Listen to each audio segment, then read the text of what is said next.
Good afternoon, students. To- uh, I would be talking about brain death. What is the concept of brain death, and what are the criteria to diagnose brain death? So today's learning objectives are: we would just go through the historical glimpse. We would try to understand what is the concept of brain death. Before that, we would also see how important is the brainstem. I mean, what are the functions of the brainstem? Then we would try to understand the pathophysiology of brain death and the neurological mimics of brain death and diagnosis of brain death. Now, every human being has to pass through this life cycle, that is from birth, they grow, and then ultimately to death. To maintain life, circulation, respiration, and brain, they all three work independently, and all three are independently vital for life. Now, long before, the modern technology came into picture till 1960, death was defined as complete and irreversible cessation of spontaneous cardiac and respiratory functions. But with the advent of ICUs, mechanical ventilators, and with the refinement of cardiopulmonary resuscitation techniques, the definition of death has changed. Because with the help of these ICUs and CPR techniques, we can temporarily support the cardiopulmonary functions in absence of brain death. So, but once there is functional loss due to damage to the vital centers of the brain, this loss is irreversible. Hence, the evolution of concept of brain death came into picture, which is also known as death by neurological criteria. So, because of this new concept, we had to formulate brain-oriented definitions of death, which was the turning point. Now, in 1959, the idea of brain death was first recognized in a publication called Coma Depes, where they had mentioned about irreversible coma, apnea, absence of brainstem reflexes. Now later in 1968, an ad hoc committee of Harvard Medical School on brain death, they published a landmark report defining what is irreversible coma and what are the signs and criteria of brain death. So what is the definition of brain death or death by neurological criteria? The reference the definition I'm quoting is from the World Brain Death Project. It says that brain death is the complete and permanent loss of brain function as defined by an unresponsive coma with loss of capacity of consciousness. There is also loss of brainstem reflex and ability to breathe independently. So it is permanent. This is the most important word. And there is, inability to breathe independently means there is loss of spontaneous breathing. So these few words are included in definition of brain death. But this is a tough time for relatives when a doctor declares that their patient is brain dead, because the patient heart is still beating and it is difficult for relatives to believe that their patient is no more. In the critical care, the toughest challenge is to take care of severely brain injured patients, because our initial therapy is mostly directed towards first preservation as well as restoration of neuronal function. Because once if we can preserve this neuronal function, we can still have some hope for the patient. But when this becomes unsuccessful, then what is the physician's responsibility? First thing is to diagnose brain death with the help of neurological criteria as well as some special tests. At the same time, they have to inform the patient's family about the brain death concept, as well as they have to offer them an opportunity to donate the organs or the tissues. So what is brainstem? Let us see its importance. Now, brainstem, it consists of midbrain, pons, and medulla oblongata. So this is midbrain, This is pons and this is medulla oblongata, the lowermost, which continues as the spinal cord. Now, as you see here, it has got many nuclei. So, brainstem consists of nuclei of last 10 cranial nerves as well as ascending and descending tracts. Thus, it plays an important role in passing all the sensory as well as the motor information to and from the brain. Another important structure which lies in the brainstem is reticular formation as well as a reticular activating system. Now, this reticular formation is a widespread network of neurons. As you see here, this red structure. So, it is a widespread network of interconnected neurons which receive as well as integrates all the synaptic inputs. Whereas reticular activating system, it is responsible for arousal as well as activation of the cerebral cortex. You see these blue lines which is radiating all around the cerebral cortex. So this is what is reticular activating system. So because of this arousal and activation, this reticular activating system is responsible for wakeful consciousness as well as it helps in attaining their attention towards specific activities. Now in the midbrain, we have the important structures, that is superior inferior colliculi. Now this midbrain, it acts as a conducting pathway which connects cerebrum, which is above here, to the lower brain structures as well as the spinal cord. Now the superior colliculi, it's an important structure which helps in controlling head as well as neck movements with respect to visual information. And there is another important structure, that is red nucleus, which is embedded deep within the midbrain, which helps in controlling the flexor muscles of the upper limb via the rubrospinal tracts. Now coming to pons. Now pons, it is an important conduction pathway which communicates with the cerebellum. Now along with the medulla oblongata, it helps in controlling the depth and the rate of respiration with the help of the two important centers, that is a pneumotaxic center and the apneustic center, which is located in the pons. So with the help of these two centers, it helps in controlling the depth as well as rate of respiration. Now coming to medulla oblongata. So this medulla oblongata is very important because it has got important autonomic centers which help in regulating the heart rate, breathing, as well as circulation. So as you see here, it has got cardiovascular center, nucleus solitarius, as well as reticular formation. So all these help in maintaining circulation as well as respiration.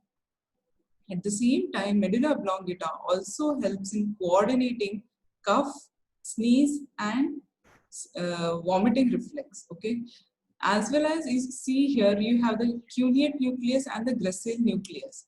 Thus, the medulla oblongata is also a site of decussation of pyramidal tracts. So, why this structure is so important? I mean, it has got so many roles, but it is small and compact. So, even if there is a small lesion, it can cause vital destruction to the cardiac as well as the respiratory centers. So, look here. So just to summarize, we can say the core of the brainstem, which has got reticular formation and reticular activating system, it is involved in consciousness. So if there is any damage to this area, it can lead to coma. Respiratory centers, which are responsible for respiratory drive. So if there is damage to this respiratory centers, it can lead to apnea as well or loss of spontaneous breathing. Then coming to the cardiac and vasomotor centers. Now these centers play an important role in maintaining the blood pressure and the heart rate. So if there is damage to either of the structures, it can lead to fluctuating blood pressure as well as heart rate. Now, all the motor and the sensory pathway, they except vision and smell, they decussate at medulla oblongata. Thus, it is responsible for mediating the motor and the sensory impulses. So, if there is lesion at these nuclei, it can lead to bilateral paralysis and complete anesthesia. Now, as midbrain is, many cranial nerves, they originate from here. So all these cranial nuclei are located in the brainstem. So it is responsible for mediating their respective functions and reflexes. So if there is damage to these cranial nerve nuclei, there could be bilateral loss of cranial nerve functions as well as reflexes. Now coming to pathophysiology of brain death, how exactly it occurs. Now, when a patient is in ICU,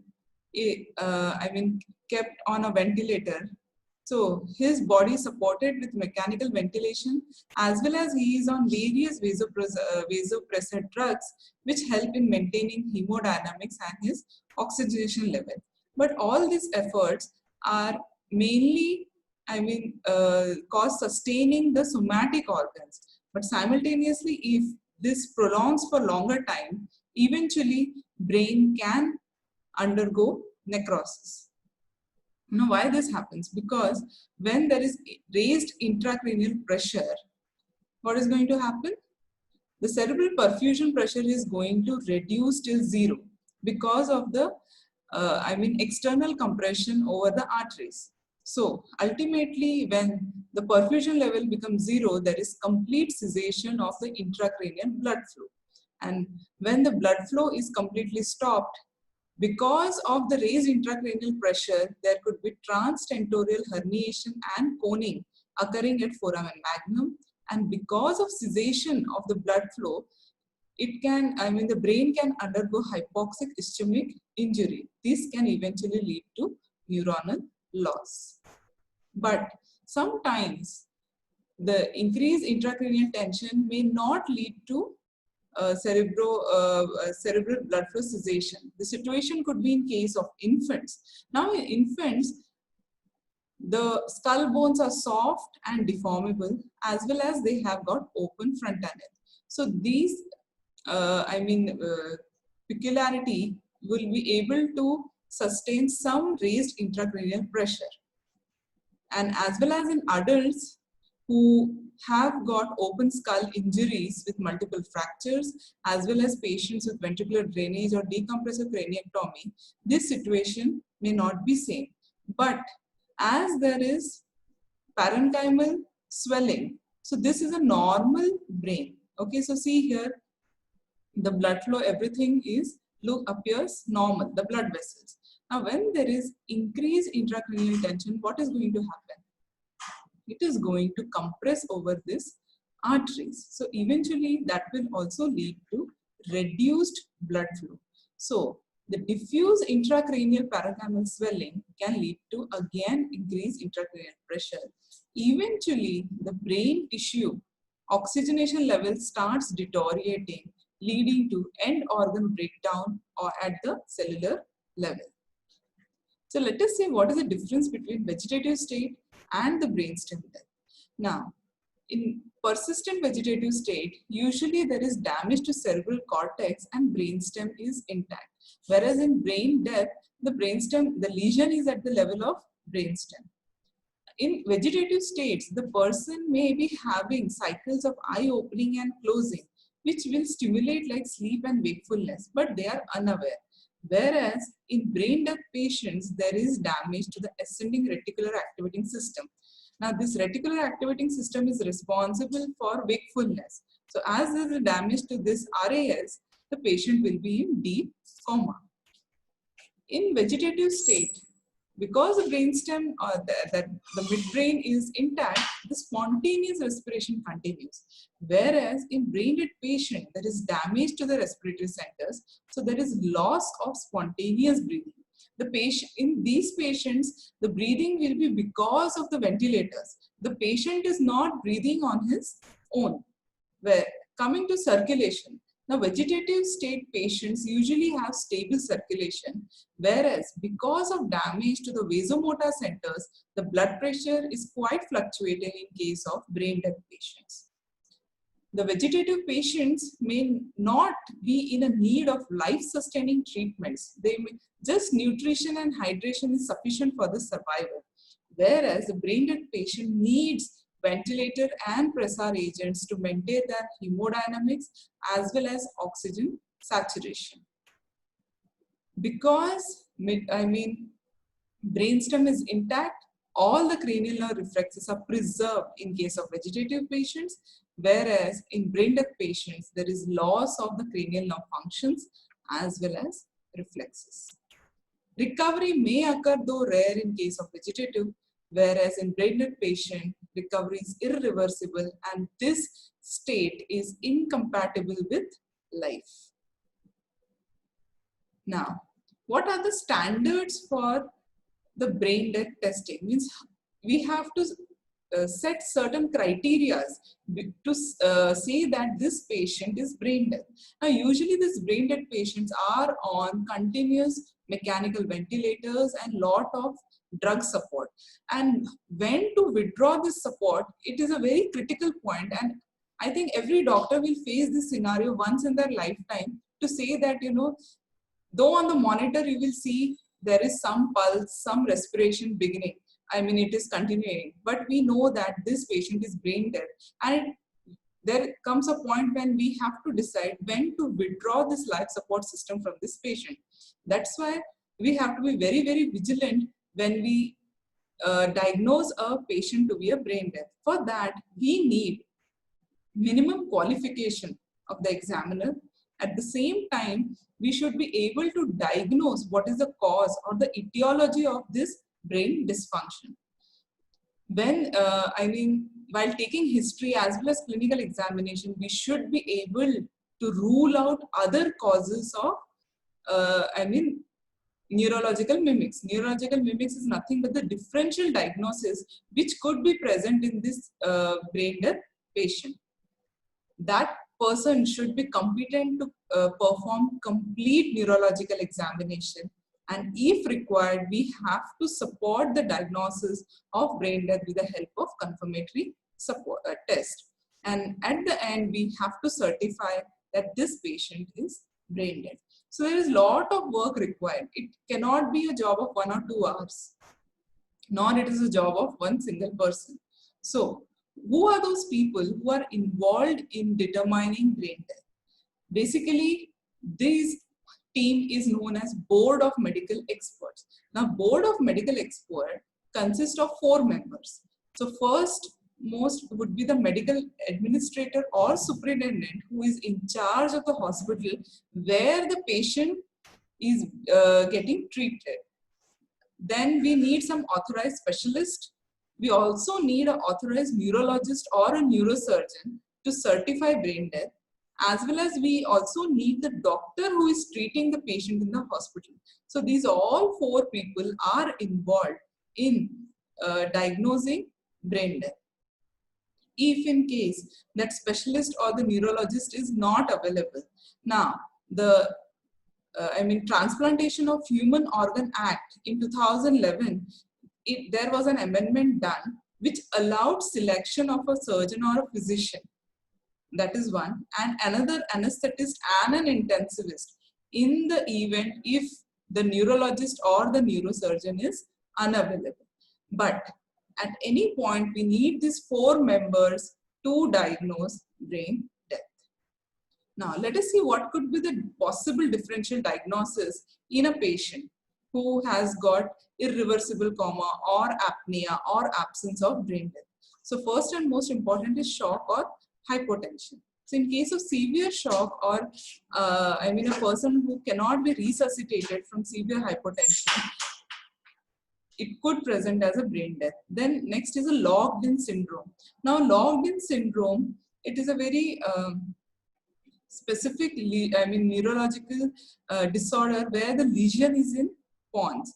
Here the person cannot perform any voluntary movements, means there is loss of paralysis of voluntary movements except eyes.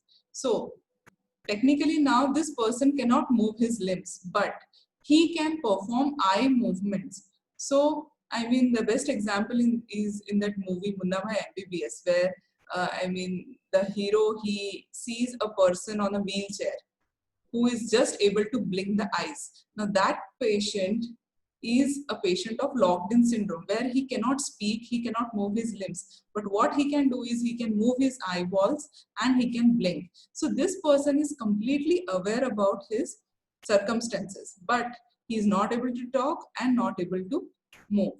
Now, another diagnosis is, differential diagnosis is brainstem encephalitis.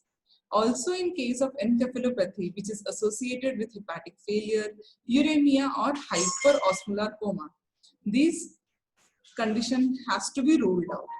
In case of high cervical spine injury, now this hypothermia is very, very important. Now, in case of hypothermia, when the temperature goes less than 32 degrees Celsius, you may get confused whether the patient is brain dead or not. In case of fulminant Guillain-Barré syndrome, ascending, if it is occurring at a very fast rate, again, you have to rule out this in case of brain death patient. And the most important is drug intoxication, which is most of the time the most common cause. It is due to antidepressant, that is tricyclic antidepressants, that is TCAs, lidocaine, which is an anesthetic. If there is overdose of neuromuscular blockage agent, again, there could be paralysis, which can confuse. Then anticholinergic drugs, barbiturate, which are sedatives, organophosphate, OPP poisoning, which is seen with pesticides. So all these causes have to be ruled out before diagnosing that the patient is brain dead. So let us start with physical examination. And physical examination, we have to first see the response to pain. And second is brainstem reflexes. So we have to perform a thorough examination for these two things. Now, what are the precautions before we start for physical examination? First and most important is oral hygiene. That is definitely to be taken care of. Second is proper positioning of the patient so that we can elicit all the brainstem reflexes as well as elicit the responses to pain. We have to also make sure that the sedation is being paused for adequate amount if it was being given. Because again, sedation can interfere with the responses which we want to achieve during physical examination. Now, you will ask why the person is under sedation. Now, imagine you have got 4 or 5 tubes inside your body. So, obviously, the person would be irritable. So that those tubes are kept in situ. These type of patients are usually kept under some sort of sedation. Then we have to turn on all the lights in the room so that we can properly assess the patient as well as have a look at the pupils. And we should always try to talk to the patient. Though we know he might not respond, but yes, we need to talk and request him or ask him to follow our commands. So all these things have to be kept in mind before you start the physical examination. Response to pain. So this is a very typical expression we have whenever we get pain. So why do we need to give pain? So this painful stimuli is only attempted to wake the patient. We should not cause any injury to the patient. So we have to be very, very careful when we are giving this painful stimuli. So what are the possible sites? So what we call this pain as central pain assessment, and which we do it by applying noxious stimulus to certain areas like the supraorbital notch, angle of mandible, upper trapezius, anterior axillary fold, and sternum. Now let us see one by one. So how do we go for supraorbital pressure in these patients? Now, this is what is the supraorbital notch. Okay, so this one. So what we do is we feel for the orbital rim over here like this. Okay, so it is usually under our eyebrow. So with the thumb, we will try to feel it, and then you press hard, not very hard to break the bone. Okay, so you have to press sufficiently to trigger local pain. So if the person feels pain, then he will wince or he will give a motor response. Either he will try to push you off or remove your hand off. So this is what we want from the patient. So, but one thing we have to keep in mind is you're not supposed to do supraorbital pressure in case of facial bone fractures. So if you suspect there is injury to the skull or the facial bones, do not do this orbital pressure test. Next is pressure on the angle of mandible. So this is the site. So here you again press hard using your thumb or the finger on the angle of the mandible. This is this point. So again, here also in case of facial fractures, you are not supposed to do this test. Coming to trapezius squeeze. Now I hope you all know where the trapezius is. So this is where is the trapezius muscle. So using your thumb and finger, you have to grab the trapezius muscle and try to twist and squeeze it. Okay. So again, so if the person feels pain, he will of course try to give some withdrawal responses. Again, if there is a fracture in of clavicle, you have to be very, very careful. You should try to avoid this because trapezius muscle is in close vicinity with the clavicle. Next is sternal rub. So this is what you do. Now look here, you have to clench your fist, then apply pressure over the sternum of the patient with the knuckles. So this is how you're supposed to give the pressure. Sometimes you may need to apply pressure for almost 30 seconds. So that prolonged time may be required. So again here, if there is injury or trauma to the chest wall, ribs, avoid doing sternal rub. So one thing you should always keep in mind is the place where you want to elicit pain, it should not be injured or traumatized. Otherwise, when you try to do this test, you may cause more injury to the patient. So always you first do the local examination, rule out the signs of injury to that site and then perform this test. Now applying pressure over the nail bed. So either using your knee hammer or the pencil, you try to apply pressure over the nail bed. So this is another way to assess pain. And what we do is, in all these tests, we try to observe for the grimace. Now, responses to painful stimuli. What kind of responses we can expect in these patients? If the person is in a state to listen, you may observe some obeying of verbal commands. What we usually ask them is to open your eyes, what is your name? So these kind of questions we keep on asking to the person. So usually if the person is in coma, there is no response to voice, pain or other stimuli. So another important scale which we usually use in this patient is a Glasgow Coma scale, where we check whether the person can obey for a verbal command or some motor response or painful stimuli. So this is how we check, can the person obey our verbal commands? If not, if he can perceive pain, he may try to localize. So this is the most common response we get. Whenever there is pain, we try to touch it. So localization is an important motor response which we can expect in response to pain. It could be withdrawal. He may try to push your hand away. So that is known as withdrawal response. In case of decerebrate or decorticate, this is the typical responses we get. That is the flexion of the arms towards the body, or extension, that is completely stretch and outward rotation of the arms. So these kind of responses could be observed in case of painful stimuli. So whatever are those responses, we have to note it down. So again, remember, this painful stimuli is attempted to wake the patient. Okay. So in case of brain death, we will have no response to central pain. Means there will be absence of both motor as well as eye opening. And one thing you should remember, that when you're doing squeeze test or applying pressure, see that you're not causing any abrasion or bruise over that area. So that care you have to take, that you are not applying too much of pressure to elicit pain. Now, coming to brainstem reflexes. Now, as you know, the last 10 cranial nerves arise in the brainstem. So these are right from 3 to 11.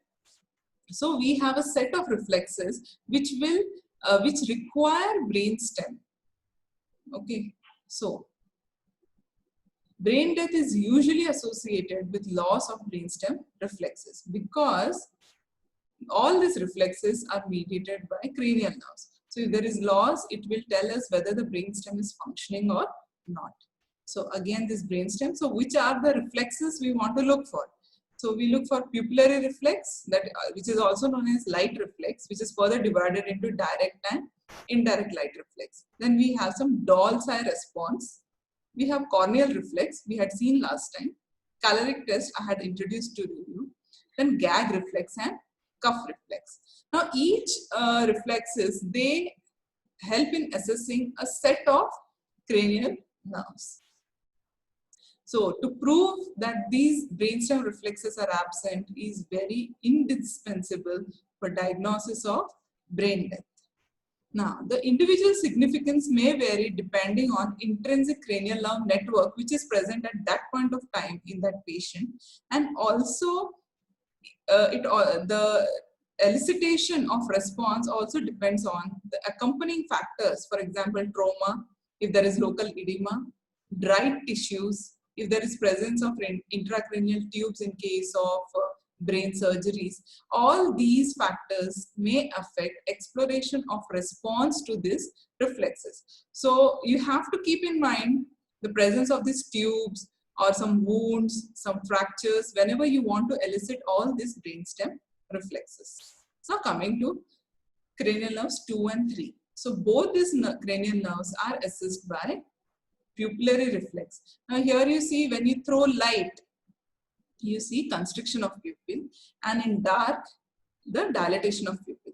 So in this figure, it is evident what is constriction and what is dilatation. Now in case of brain death, there is loss of ipsilateral as well as contralateral pupillary reflex. I won't go into the details much. Your people already know it. So there is loss of pupillary reflex. So how the pupils look in case of brain death person? Now in case of brain death, both the pupils are in mid-dilated position. Their size would range between 4 to 6 millimeters. And most important thing is both pupils are non-reactive to light. Means you have to throw the light on the eyes for at least 1 minute and look if the size of the pupil is changing or not. So 1 minute of light is essential to say that the pupils are non-reactive if you're suspecting it. So if the patient is brain dead, of course, both the pupils would be non-reactive to light in mid-dilated position, and the size would range from 4 to 6 millimeters.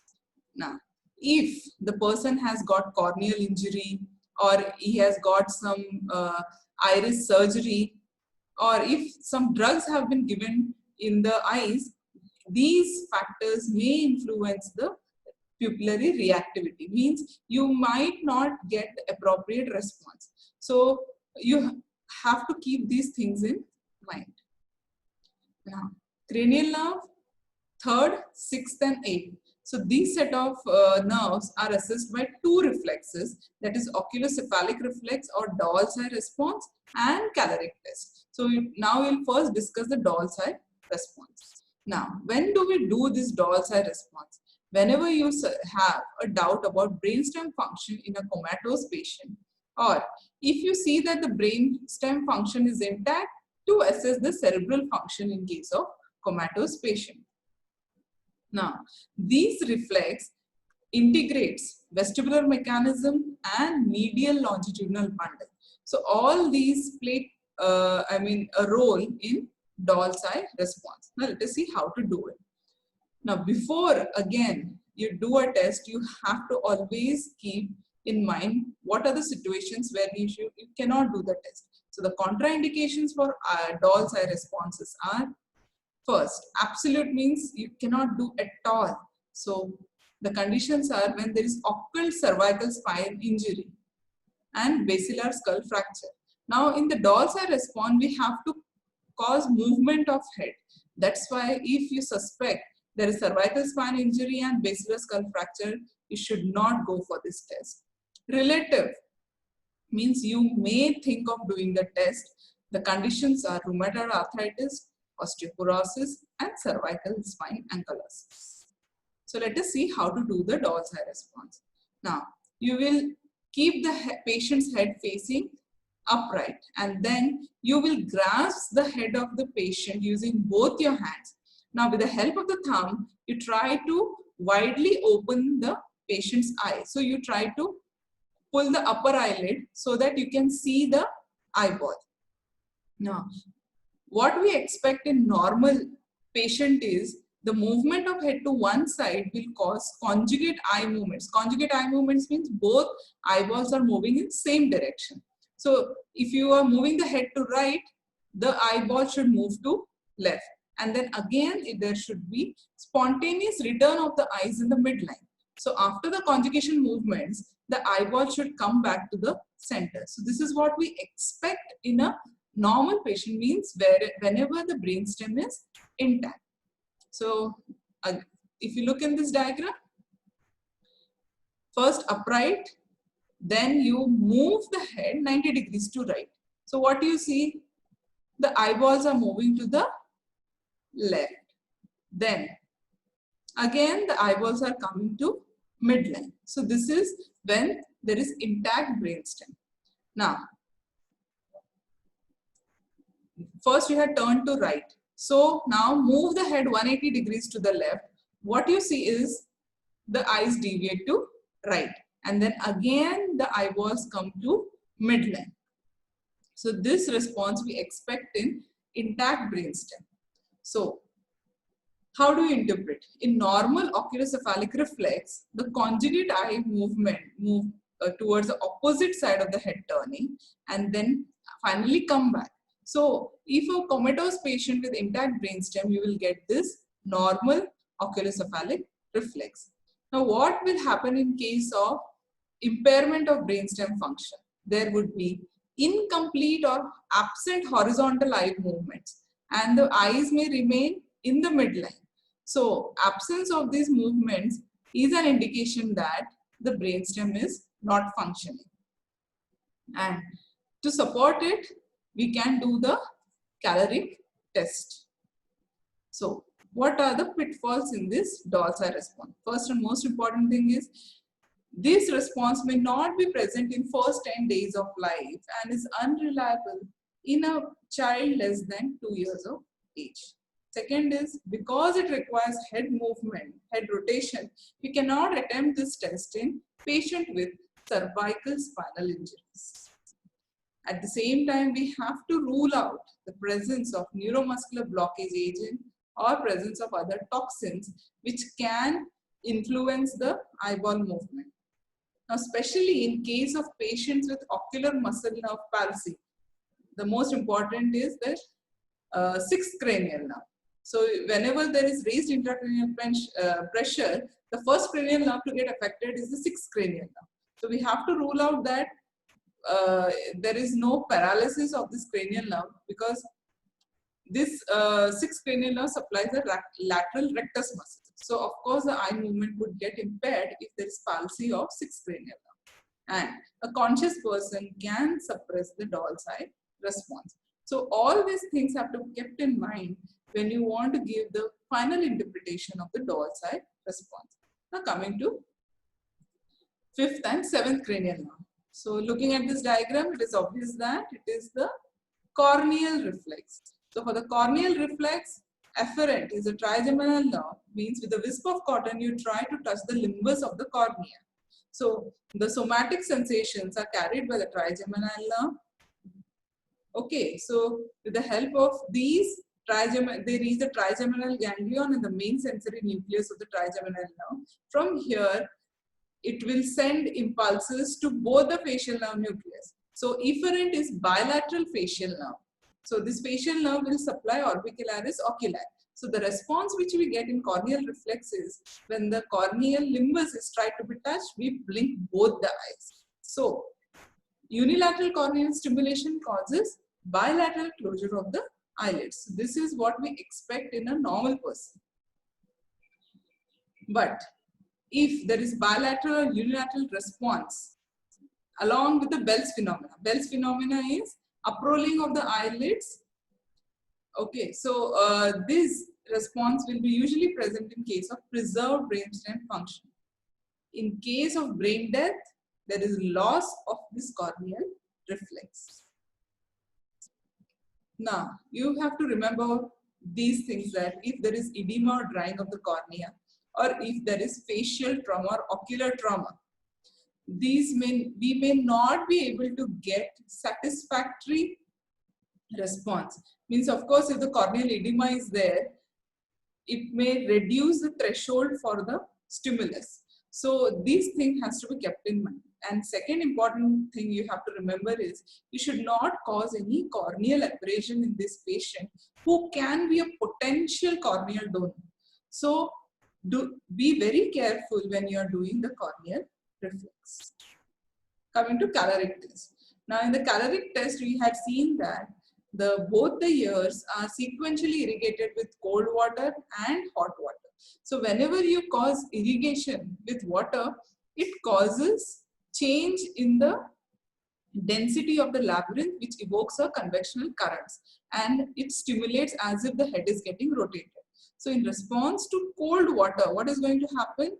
If you are irrigating, the fast phase nystagmus is towards the opposite ear, whereas in case of warm water, it is towards the same. So I hope you all remember this mnemonic. The fast nystagmus component, cold is towards opposite side, warm is towards same side. So this response you will get in case of normal patient. So what are the indications? In a comatose patient, if you could not get doll's eye or it cannot be performed, we can opt for caloric test. Of course, because it is used to assess the brain function, brainstem function. And also it helps in ruling out the peripheral vestibular system. So here we are more focused on the brainstem. So what precautions you have to take care so that we can diagnose whether there is absence of response in the caloric test. First, most important is it is difficult to confirm lack of eye movements. So what you can do is you can make use of pen marks. So pen marks means you have to open the eyelids, and where the eyeball center is there, you have to just mark it below here. Okay, and then at the same time you have to remember that again, if there is orbital or scleral edema or chemosis. Chemosis is nothing but swelling of the conjunctiva. So when these conditions are present, it can affect the free movement of the globes. Globes is the eyeball. And after irrigation, you have to observe for 1 minute. Don't just jump to conclusion. So you need to wait for 1 minute after the irrigation. Look for the response. And next is you have to wait for interval of 5 minutes before stimulating opposite ear. So here in the caloric test to diagnose brainstem, we use ice cold water. Okay. So after doing right ear, wait for 1 minute for the response. Then after that is over, again wait for 5 minutes before irrigating left ear. So all these things have to be kept in mind. So this is what is normal. When we do irrigation with cold, the fast phase nystagmus is towards the opposite. So the positive response will indicate that the person has got intact brainstem function. Whereas if the person is having vestibular dysfunction, the reflex would be diminished. In case of comatose patient, this horizontal move with intact full reflex horizontal eye movement, it will say that the brainstem is intact, but the lesion is in cerebral hemisphere. If you find disconjugate eye movements, which is indeterminate, it would just indicate that the brainstem function is impaired or it is below the level of oculomotor nucleus. Now, this is the normal response. When you irrigate and there is absence of horizontal response, it means that it is comatose brain stem injury. Okay, so this is one criteria which we use for diagnosing brain death. Now coming to next, cranial nerve 9th and 10th. How do we assess? That is with the help of gag and cuff reflex. So what we do is, now here, usually these patients have got endotracheal intubation in situ. Okay, so what we do is through the endotracheal tube here, we pass another suction catheter, which is of smaller diameter than that of the endotracheal tube. And then we try to suction it with negative pressure for several seconds. So if his brainstem is intact, he will have the cuff reflex. In response to the negative pressure, which we are applying via the suction catheter. But in case of brain death, there is loss of gag as well as cough reflex. Usually, because there are so much tubes in the throat and dryness of mucosa, it would be difficult. And second most important thing is, in patients with high cervical spine injury, you cannot manipulate the head or the neck. So this reflex may be a difficult thing to be done in case of these patients. So we can make use of ancillary test in these patients to confirm the brain death. So what points we have to keep in mind? So whenever there is orbital, scleral or corneal edema, it can interfere with the evaluation of these four reflexes, that is pupillary reflex, Dawes-Eye response, caloric test and corneal reflex. So if you get an indeterminate response, please rule out these conditions. If there is facial trauma or swelling, it can interfere with the facial motor response. So again, in these situations where so many of tests are becoming inconclusive, we have to take help of ancillary tests. Now, what is atropine test? Now, you know that atropine, if you give the injection, the heart rate is going to increase. So after giving injection of 1 milligram of atropine, if there is failure of heart rate to increase more than 5 beats per minute, it means that the vagus nerve is non-functional. So this is what is atropine test. Now coming to next, apnea test, which is very, very important in case of diagnosing the brain death. Now, with the help of apnea test, we are assessing the brain's ability to drive pulmonary function in response to rise of CO2. So as we know, if the carbon dioxide levels increase, what is going to happen? It is going to go and stimulate our respiratory centers. So this is what we will try to do with the help of apnea test. This is the gold standard in brain death certification. Brain death certification is incomplete without doing this test. Despite all the neurological examination, you have to perform apnea test to determine brain death in a patient. So that is what it is. It is done to substantiate the neurological examination to diagnose brain death. So what are the prerequisites? Now here, to do this apnea test, we need ventilator, we need oxygen, we need apparatus for doing arterial blood gas analysis, and as well as a machine to give us the instant report of arterial blood gas analysis, as well as the monitors which would help in monitoring the vitals in this patient.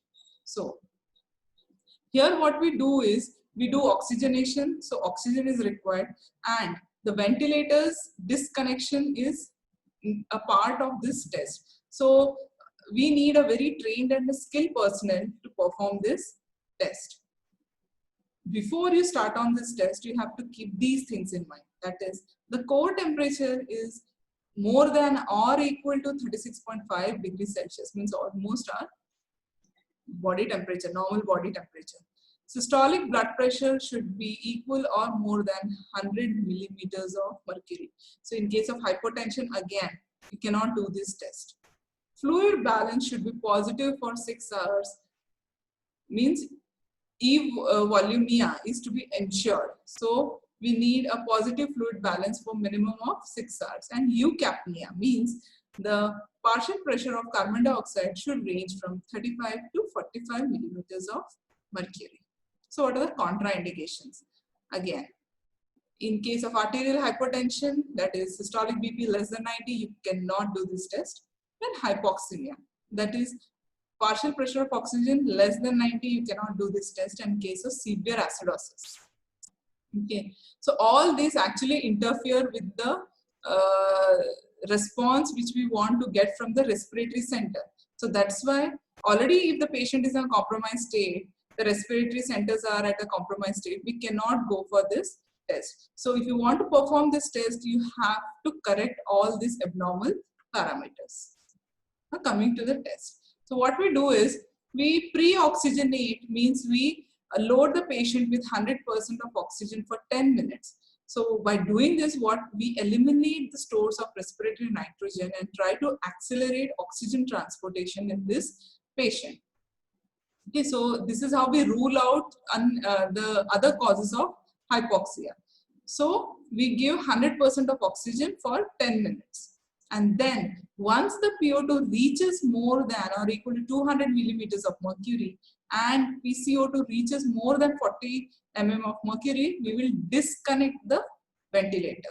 So here again, before disconnection, we have to take an ABG sample, that is arterial blood gas sample, and we have to ensure that these levels of 240 are achieved, and then we disconnect the ventilator. Now, after you disconnect the ventilator, with the help of oxygen catheter at the carina, means at the bifurcation of the trachea, we deliver 100% of oxygen at the rate of 6 liters per minute. Okay, like this. So here they either you can use an ambu bag, or we have to take a slit and enter into the carina. So after pre-oxygenation, the ventilation rate should be reduced. So what we are trying to do is, why do we disconnect ventilator? So that we can see proper whether the person can go and enter into spontaneous breathing or not. Now, if the ventilator is on, it will cause, because it is giving positive pressure ventilation, it automatically causes movements of the diaphragm. So it can mimic spontaneous respiration. That's why we disconnect the ventilator and we try to observe for spontaneous chest and abdominal wall movements for 8 to 10 minutes. So simultaneously, we have to keep a check on temperature, pulse, BP, all these things. So, and after the 10 minutes, you have to draw a blood sample for arterial blood gas analysis. So what we expect if a person has got higher levels of PCO2. So we know that CO2 cannot, CO2 will combine with water in presence of carbonic anhydrase to give us carbonic acid, which will again dissociate into H+. Now, H+ will go and act on central chemoreceptors and cause stimulation of respiratory centers. So we expect is more the level of carbon dioxide, the higher chances are there that the respiratory centers might get stimulated and the spontaneous breathing may start.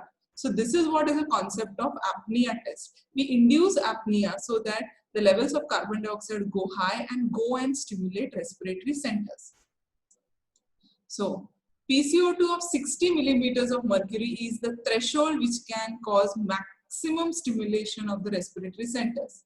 Now usually once the PCO2 reaches 40 and if the person is having intact brainstem, breathing will spontaneously start despite there is loss of other brainstem reflexes. Now in spite of PCO2 increasing up to 60, if there is no spontaneous breathing, it means that apnea test is positive, means it is suggestive of brain death.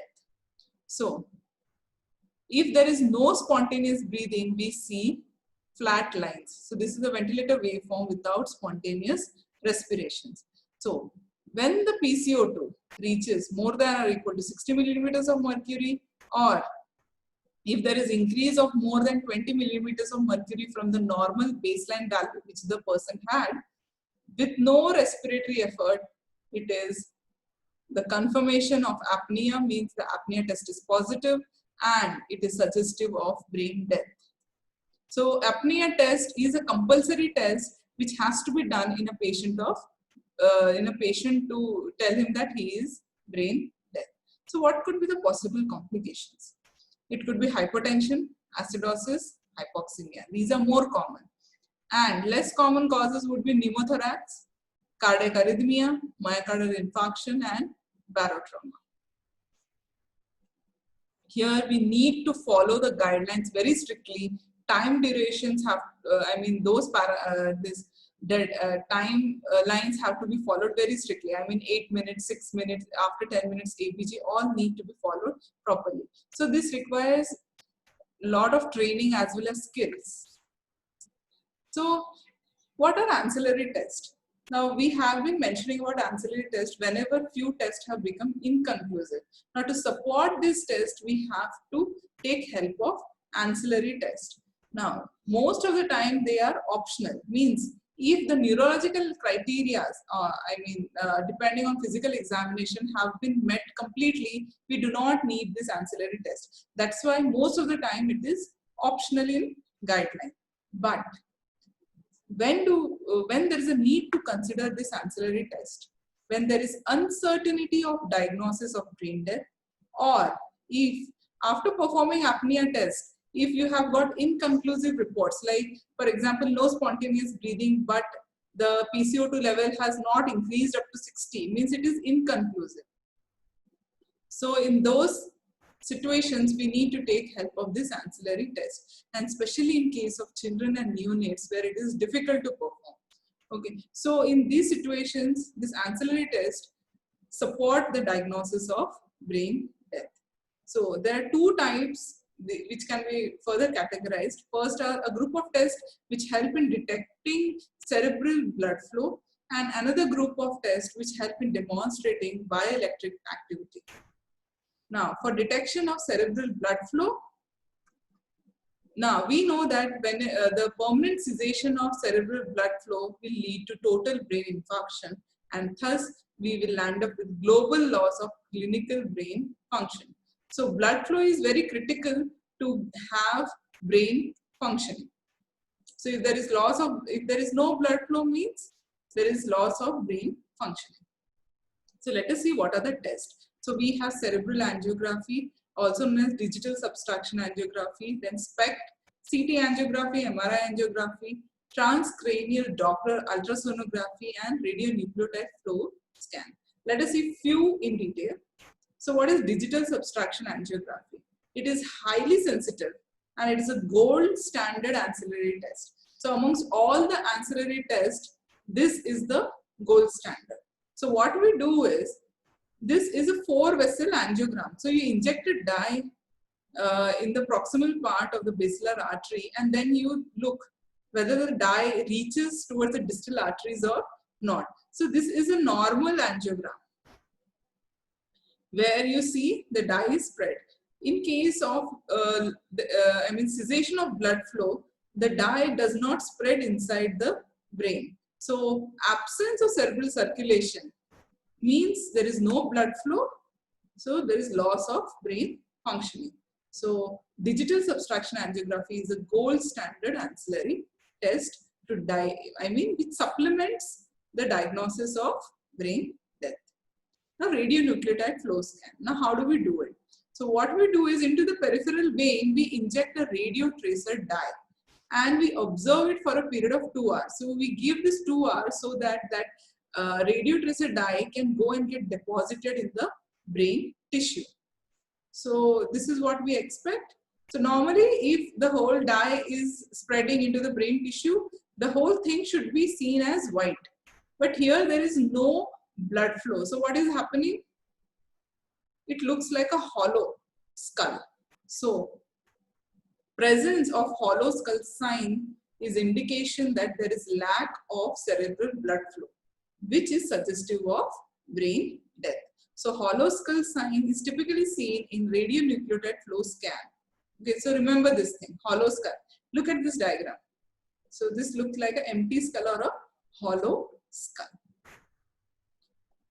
Why we can choose this radionuclide is, this remains accurate in face of medications. Means whenever you suspect drug intoxication patients, we can go for this radionuclide flow scan. Because what happens is, because of the drugs which go and affect the various ionic channels in the brain tissue, the EEG may get flattened because of some drugs, especially the barbiturates. So and in cases of drug intoxication, EEG may be inconclusive. So this radionuclide scan has got an upper hand because this remains accurate in cases of medication toxicity. Now coming to transcranial Doppler sonogram. So what we do is, we try to look for the circulation, the flow of blood in arteries as well as veins. The best part of this Doppler sonography is, it is a non-invasive technique. and it measures the local blood flow velocity as well as direction, okay, in the proximal portion of the large cranial arteries. So if there is blood flow, this is what you see, the red and the blue signals, so which are suggestive of the flow of the blood. In case of brain death, there will be small systolic peaks without any diastolic flow. So this usually occurs in case of high vascular resistance, which has developed because of the increase in the intracranial pressure. So whenever there is increase in the intracranial pressure, it causes external compressions of the blood vessels, which is responsible for high vascular resistance. Now again, this test is operator dependent and it requires training as well as experience.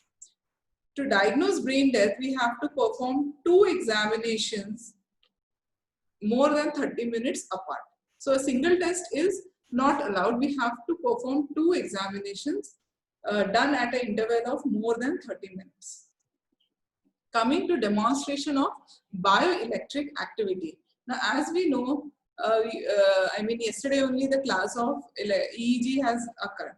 So, as a part of this neurophysiological test, we have electroencephalogram, multimodality evoked potentials, and electroretinogram.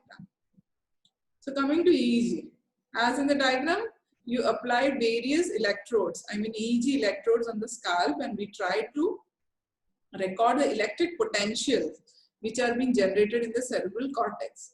Okay, so if the patient is having some electrical activity, so you will get all these waveforms. But look at this graph. It is isoelectric line, or what we tell is as cerebral silence. So in case of brain death, we have electrocerebral silence or inactivity. So we use a 16-channel instrument and try to record for at least 30 minutes. So despite recording for 30 minutes, if still you get flat or isoelectric lines, it is conclusive of brain death. But EEG is significantly affected by hypothermia, drug intoxication, metabolic disturbances, and extreme hypotension. So if a person is having all these associated morbidities, then EEG interpretation value is not of that much importance.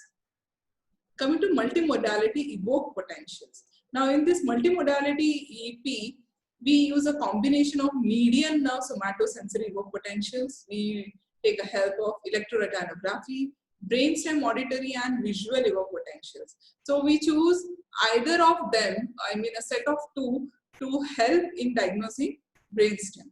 So this is BERA and this is median nerve somatosensory evoked potential. So what we do is we place electrodes at specific points and we give electric stimulus. So where the peripheral nerves, it reaches the brain, and we have got electrodes on the brain also, which will try to capture the responses. So why this multi-modality evoked potentials have come into picture? Because they are highly resistant to drug intoxication and hypothermia. So they have an advantage over EEG, making it a more reliable test than EEG. But you know, some sort of spinal reflexes were observed in brain death patient, which is of course very scary. Imagine you have transporting a brain dead patient, assuming that he is brain dead, and you're transporting and suddenly you observe some jerky movements in his body. So of course it is confusing, because you may consider that the person has been misdiagnosed to be brain dead, or what is wrong with this patient. So these situations were observed especially during transportation or while taking incisions for organ retrieval. Now imagine you are planning to take the kidneys or cornea for transplantation, for organ transplant, and the person starts moving. So of course, so this is a confusing scenario. So again, it requires thorough neurological examination. Now, researcher Saposnik had studied these all spinal reflexes in around 107 patients with brain death, and he noted the following reflexes. I mean, these were known. This is an article from which I have picked up. So undulating toe flexion response. So what was there when you give a plantar tactile response? You see that there is repetitive flexion and extension of the great toe. So this response is known as undulating toe flexion response. Second is a triple flexion response. Again, when you give a plantar tactile stimulus, the flexion of thigh, leg and foot is triggered, means three sides, thigh, leg and foot. So all these three joints go into flexion whenever you stimulate the plantar surface. Again, plantar response. On stimulating again the plantar surface, the plantar flexion is triggered, this one. This is Babinski sign. Pronation extension reflex. It was observed that if, turning the head sideways would cause pronation and supination of the hand. So this is known as pronator extension reflex. Next reflex which was seen was quadriceps flexion. Means if you give a local noxious stimulus to the leg, foot, sorry, what is going to happen? There is flexion of that lower extremity. So this is known as quadriceps flexion. Another, facial myokymia. It is abnormal twitching or involuntary movements of the facial muscles, which is repetitive in nature. Lazarus sign was observed in majority of the patients, where this patient is brain dead, but look at the posture. On doing head flexion and sternal stimulation, there is bilateral arm flexion, shoulder adduction and hand raising. Okay. To the chest and the neck.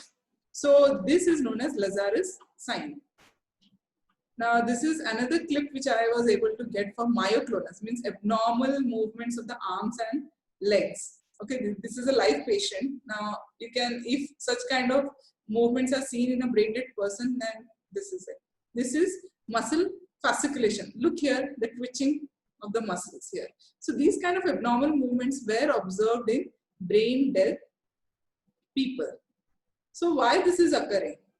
These are all spinal reflexes which have got their center in the spine. So if you see such kind of spinal reflexes in brain dead patient, then the evidence or again re-evaluation should be done with the help of consistent clinical documentation of brain death, as well as you can confirm it with the help of isoelectric EEG or cerebral angiography. So these are the signs which we look in brain death, that is no response to voice, pain or painful stimulus, no spontaneous respiration, that is apnea. On pupillary reflex is absent. Both the pupils are non-reactive and they are mid-dilated, 4 to 6 mm in size. This is caloric test, where when you do irrigation with the cold water, the eyeballs are not, there is absence of horizontal movement.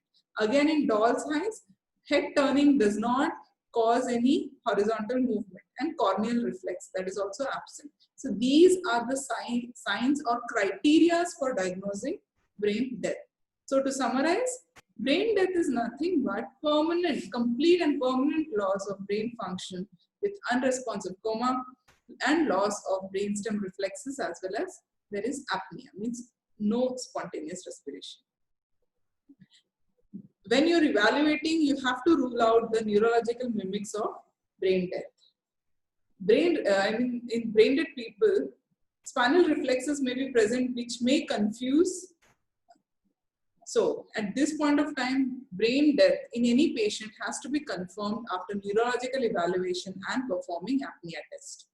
And whenever in doubt, ancillary tests have to be performed to establish absence of cerebral blood flow and electrical activity. So these are the references from which I was able to get information for this lecture. Thank you very much for your patient listening.